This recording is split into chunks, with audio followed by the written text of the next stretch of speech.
biasa ketika memang juga disedekahkan.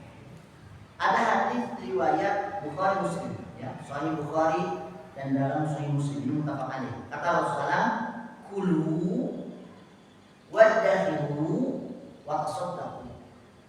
Makanlah oleh kalian, simpanlah oleh kalian, sedekahkanlah oleh kalian.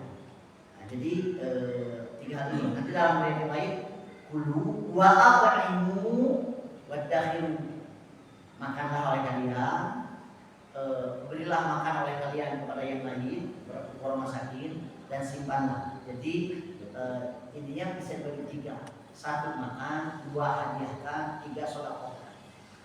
Hadiah dan sedekah berbedanya. Kalau sedekah itu kepada orang yang butuh, yang kurang mampu, fakir, miskin. Kalau hadiah kepada rekan, meskipun dia orang ya tetangga, nah, berbagi kepada tetangga, kalau tetangga tidak kelihatan nyembeli, kita yang nyembeli, berbagi, dipersilakan untuk memberikan hadiah atau ke keluarga.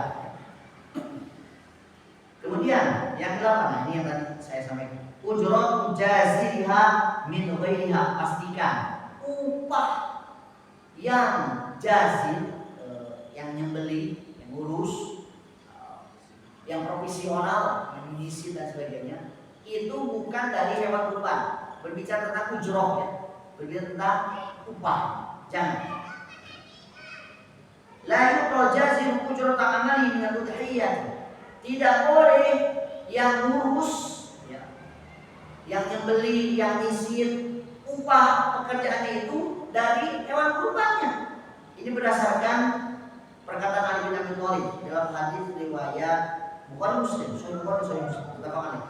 Kata Ali, amarani Rasulullah an aquma ala dini. Saya diperintahkan oleh Rasulullah untuk mengurus hewan kurbannya, ya, untanya. Wa an atasaddaqa bi luhumiha wa juludiha wa jildariha. Dan saya diperintahkan untuk mensedekahkan dagingnya, kulitnya, wa ala utiya jazara min asyya. Dan saya diperintahkan untuk tidak memberi kepada yang ngurus, yang terbeli, yang miskin apa sedikit pun dari hewan kurban. Nahnu nu'tihi min indina. Kami memberi upah. Kalau kita yang nyembeli, yang di situ dari mana? Dari sisi kami. Jadi dari luar. Di amplop. Ya.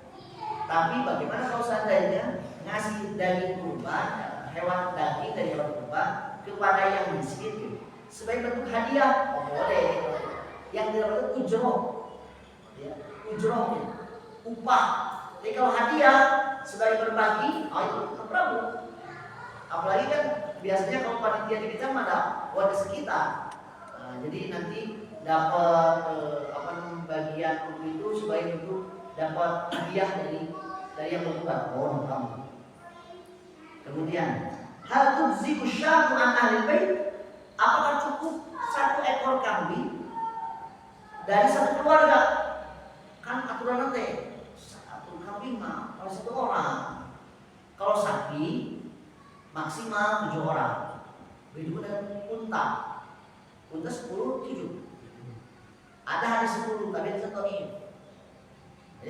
Termasuk jangan kemudian dikiaskan. Dan ini mah sapinya juga lebih mahal dari unta. Sapi yang 150 juta karena mogok, tetap saja tidak boleh lebih dari 7. Jadi yang 7. Yang 10 itu jangankan yang sapi, yang unta saja hadis ini. Itu hadis hasil penelitian ya, setelah ditahqiq hadis. Jadi 7 maksimal, ya. Boleh berenang, boleh. Berlima, boleh. 1 orang 1 sapi. Jangan 1 orang 1 sapi. 1 orang 1 sapi boleh. Itu, ya. Tetapi kemudian tadi disebutkan hadisnya dalam hadis riwayat At-Tirmidzi itu sahih. Karena rajul fi ahli Rasulillah sallallahu alaihi wasallam yudahu syati'an wa an ahli baiti. Ada seorang laki-laki masa Rasulullah, dia berkurban itu dengan seekor kambing, tapi dari dirinya dan dari keluarganya. Kok bisa? Bisa. Tapi yang mengeluarkan biaya 1 orang. Tapi dia niatkan ini dari saya dan dari keluarga saya. Itu boleh. Jadi kurban atas keluarga. kurbannya kalau keluarga itu sudah pada wafat, boleh dikurban atas nama orang yang sudah wafat, boleh tidak? Ini jadi ulang. Harus dibagi dulu. Pertama, kalau kurbannya atas nama orang yang sudah wafat tapi sifatnya ikutan itu ini dari saya dan keluarga saya. Keluarga saya teh kan istri, karena istri sudah wafat. Anak ada yang sudah wafat. Apakah termasuk keluarga? Termasuk. Berarti itu mah mengikuti kepada yang kurban. Nah, itu boleh. Sepakat pun tidak ada masalah. Ya. Yang kedua, bagaimana kalau saya kurban atas nama orang yang sudah wafat? Katakan orang tua yang sudah wafat. Ini yang sepakatnya dulu. Kalau orang tuanya wasiat, kalau bapak wafat sebelum itu ada ya, apa namanya, bapak ini kurban. Jadi mau wasiat berarti ada firqah yang harus ditunaikan oleh anaknya. Justru mau wajib. Kalau seandainya diwasiatkan kurban dari harta firqahnya, itu bagian dari wasiat, harus dilaksanakan.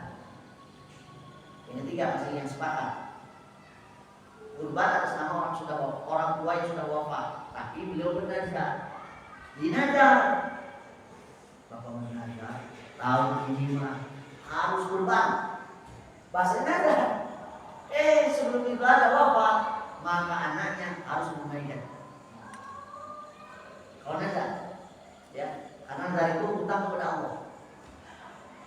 Kemudian ada pun nanti kalau orang tua kurban atas nama orang tua yang sudah wafat, tapi tidak wasiat, nggak nazar.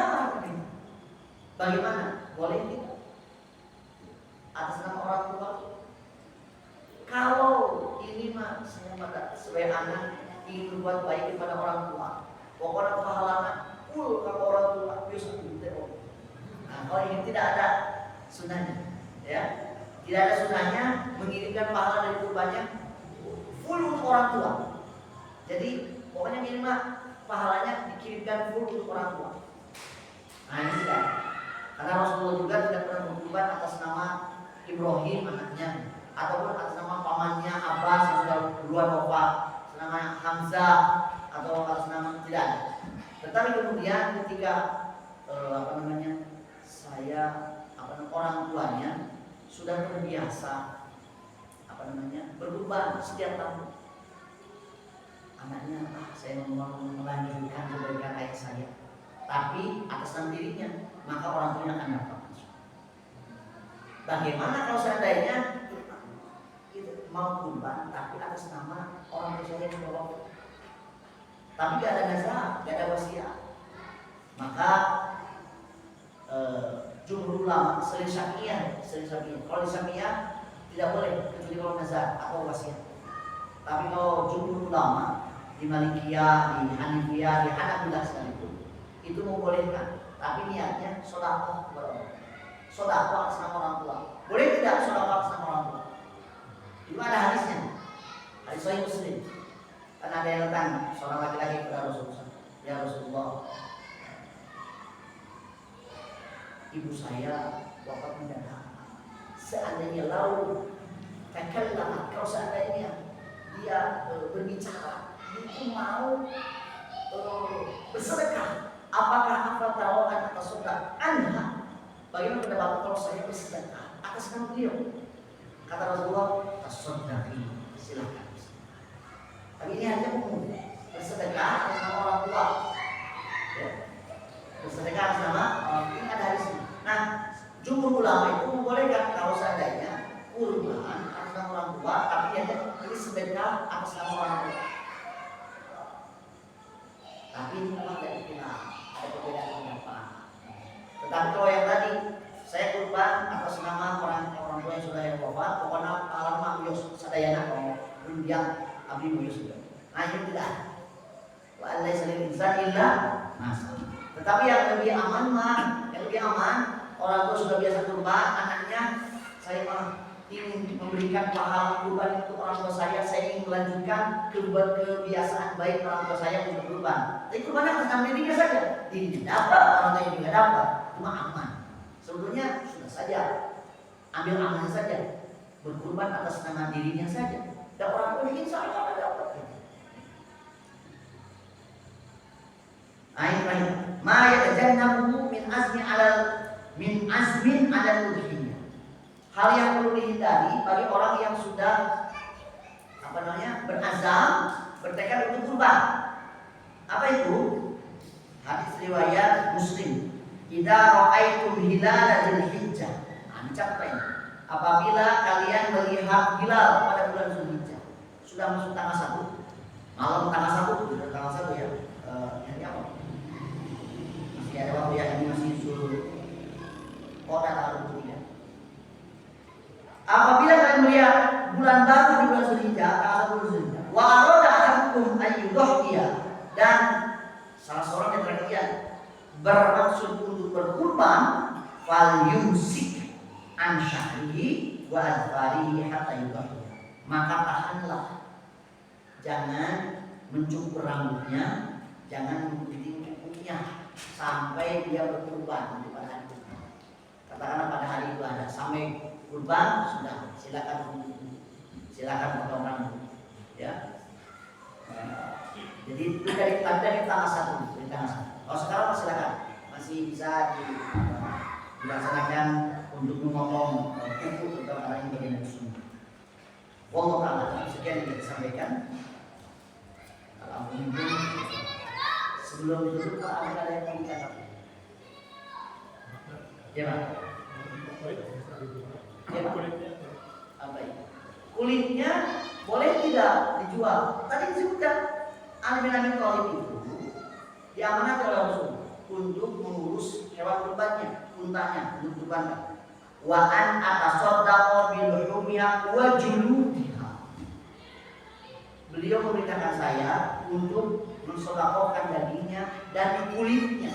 Kulitnya tidak boleh dijual kecuali kalau sudah diberikan kepada yang berhaknya, sudah diakadkan.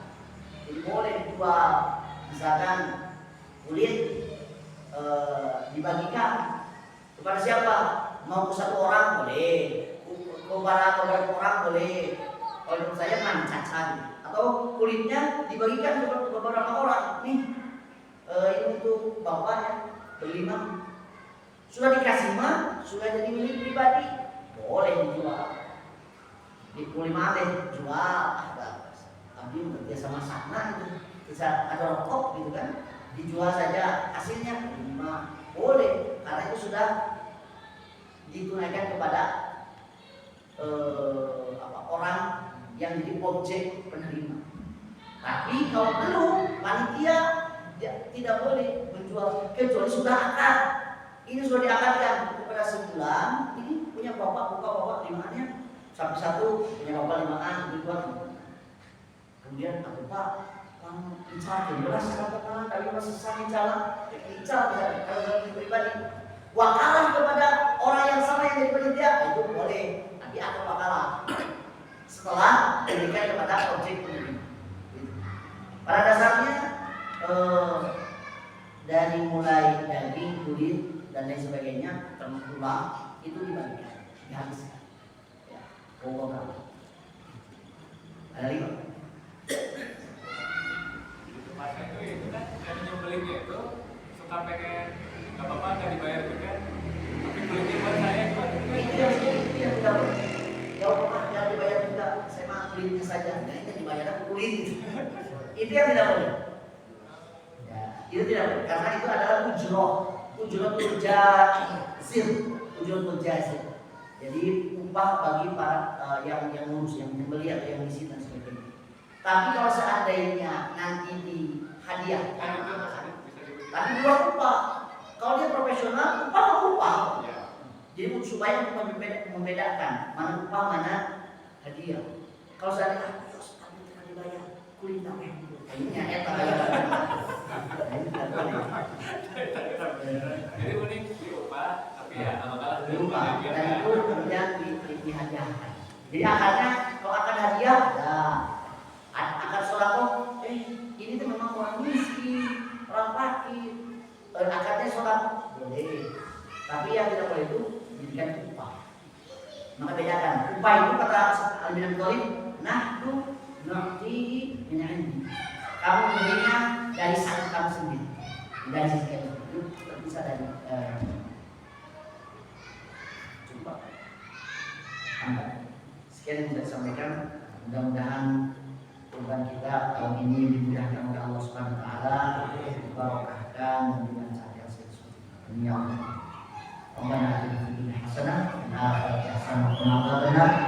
Subhanallahumma wa bihamdika asyhadu an la ilaha illa anta astaghfiruka wa atubu ilaik. Aqulu qouli hadza wa astaghfirullah li wa lakum. Assalamualaikum warahmatullahi wabarakatuh. Waalaikumsalam.